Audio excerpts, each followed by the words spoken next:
क्या कोई टैंक जिंदा लाश बन सकता है?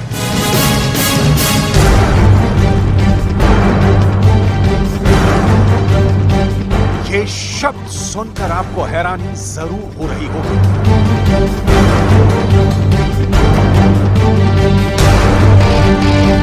लेकिन ऐसा हुआ है यूक्रेन के अंदर।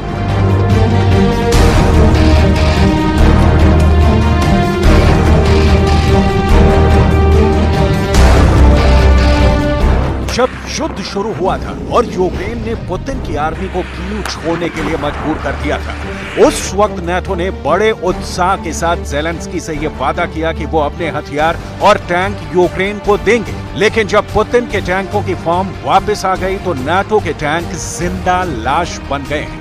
यानी कागजों पर तो ये टैंक अत्याधुनिक और शक्ति संपन्न है, लेकिन पुतिन के टैंकों के सामने इनकी हिम्मत जवाब दे रही है और इसके सबूत मिलना शुरू हो चुके हैं।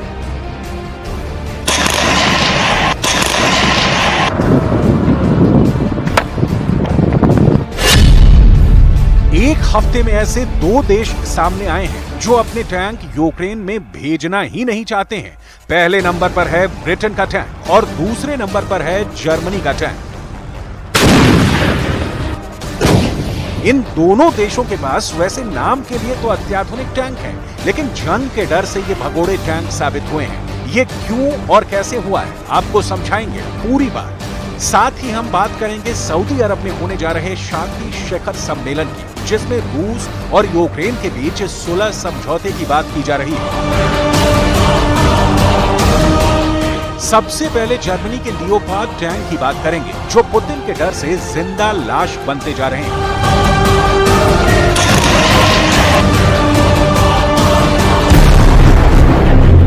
नाटो के सदस्य रहे जर्मनी ने पहले तो यूक्रेन से सैन्य मदद के बड़े बड़े वादे और दावे किए थे, लेकिन जब पुतिन की आर्मी ने यूक्रेन को हर मोर्चे पर पस्त करना शुरू कर दिया, तब जर्मनी कांप गया। जर्मनी अपने प्रसिद्ध लियोपार्ड टैंक को यूक्रेन भेजने में आनाकानी कर रहा है। जर्मनी ने यह वादा किया था कि वो 110 लेपर्ड 1 मुख्य युद्धक टैंक यूक्रेन में भेजेगा। इसके अलावा 18 गैपर्ड टैंक भेजेगा। जर्मनी ने यह भी वादा किया था कि वो एंटी एयरक्राफ्ट सिस्टम और लगभग 26,350 राउंड तोपखाने का गोला बारूद यूक्रेन भेजेगा। जर्मनी ने यह भी कहा था कि वो 300 से ज्यादा टोही ड्रोन यूक्रेन भेजेगा। साथ ही एयर डिफेंस भी यूक्रेन रवाना कर देगा।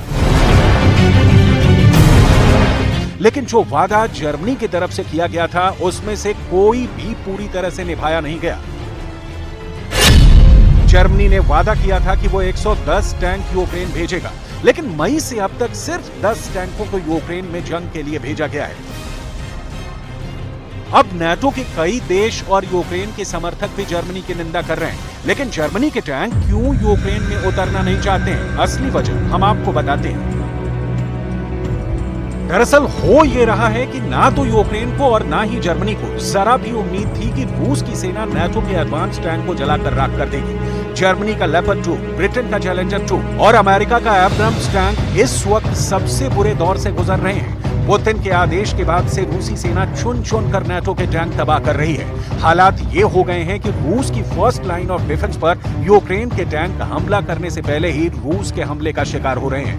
रूस की तरफ से दावा किया जा रहा है कि यूक्रेन के कुल 800 टैंकों को उनकी सेना चुन चुन कर तबाह कर रही है।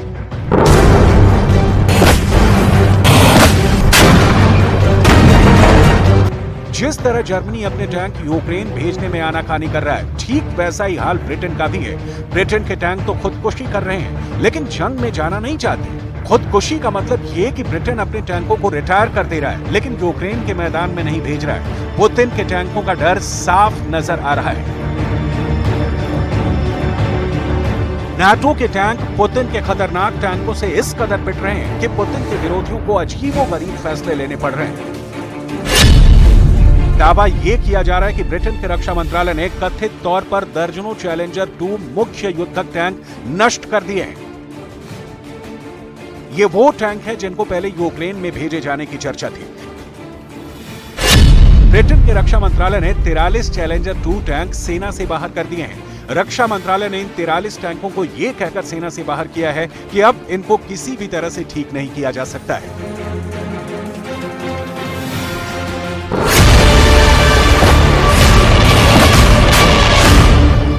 एक इंटरनेशनल सीक्रेट रिपोर्ट में दावा किया गया है कि रक्षा मंत्रालय ने इन 43 टैंकों को युद्ध से बाहर करने का फैसला लेकर ब्रिटेन के टैक्स पेयर्स के लाखों पाउंड का नुकसान किया है। आखिर ब्रिटेन इतना क्यों डर गया है कि उसके टैंक ही युद्ध छोड़कर भागने लगे हैं? दुनिया के कई एक्सपर्ट्स ये दावे कर रहे हैं कि इन टैंकों को अगर नष्ट ही करना था तो कम से कम यूक्रेन के मैदान में ही उतार देते। वहां कम से कम ये बैटल टैंक लड़कर तो खत्म होते।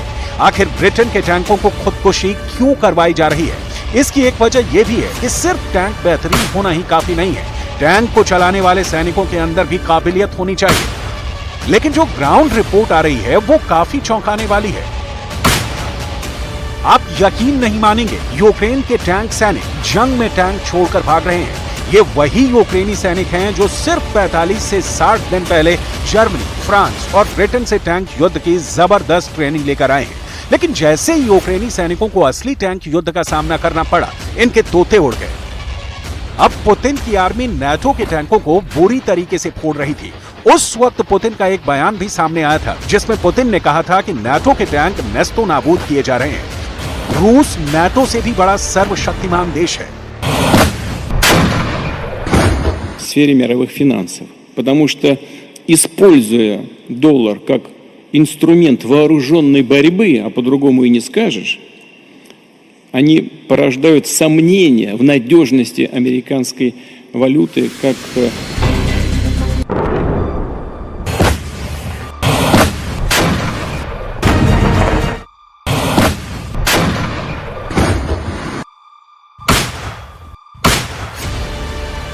ब्रिटेन ही नहीं, 250 से ज्यादा टैंक अकेले नाटो देश यूक्रेन को दे चुके हैं। ये वो टैंक हैं जिनके बारे में दावा किया जाता है कि रूस के T-72, T-80 और T-90 जैसे बेहद ताकतवर टैंक इनके सामने टिक नहीं पाएंगे। लेकिन पिछले हफ्ते दक्षिण पूर्व यूक्रेन में ज़पोरिज़िया में रूसी सेना ने ऐसा गदर मचाया कि यूक्रेन की टैंक आर्मी जलकर राख हो गई। रूस के दावों के मुताबिक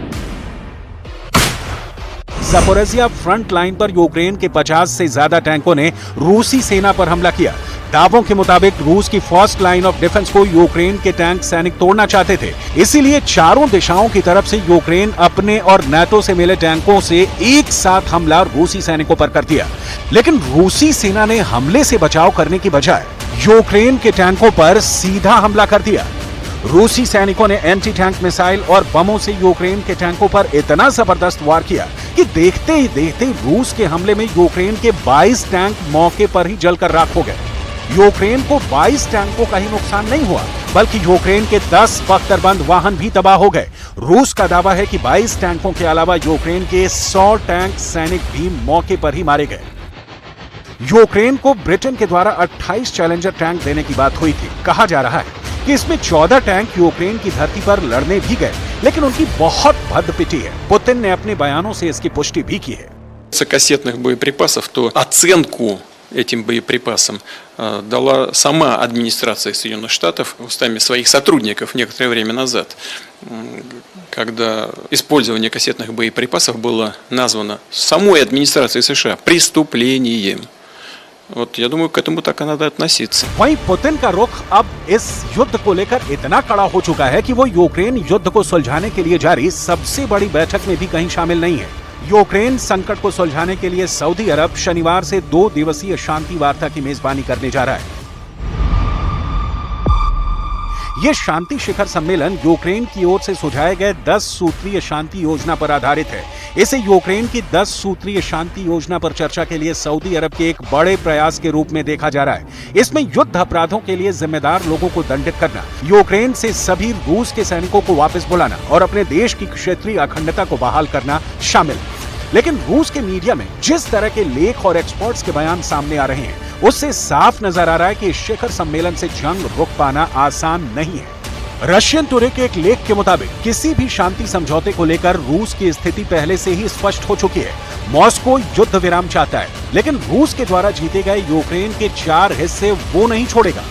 दूसरी तरफ जेलेंस्की चाहते हैं कि रूस 1991 में मौजूद बॉर्डर पर अपने सैनिकों को वापस ले ले। जेलेंस्की के इस रुख को रूस पसंद नहीं करेगा। सऊदी अरब में शिखर सम्मेलन का असली उद्देश्य क्या है? दरअसल ये अमेरिका के द्वारा समर्थित है और इसका मुख्य मकसद यूक्रेन के हित साधना है। Сьогодні черговий активний день для наших міжнародних зусиль. Наша команда працює в Джидді, в Саудовській Аравії, на зустрічі радників лідерів держав щодо формули миру. Загалом там представлені 42 країни, різні континенти, різні політичні підходи до глобальних справ. Але всіх єднає пріоритет міжнародного права, і саме для цього Україна запропонувала формулу миру, бо міжнародний порядок, заснований на правилах та порушення російською агресією, має бути відновлений. Дуже важливо, щоб там на полях यानी एकदम साफ है, युद्ध विराम के लिए नुकसान यूक्रेन को ही उठाना पड़ेगा, क्योंकि रूस अपना कब्जा छोड़ने के लिए तैयार नहीं है।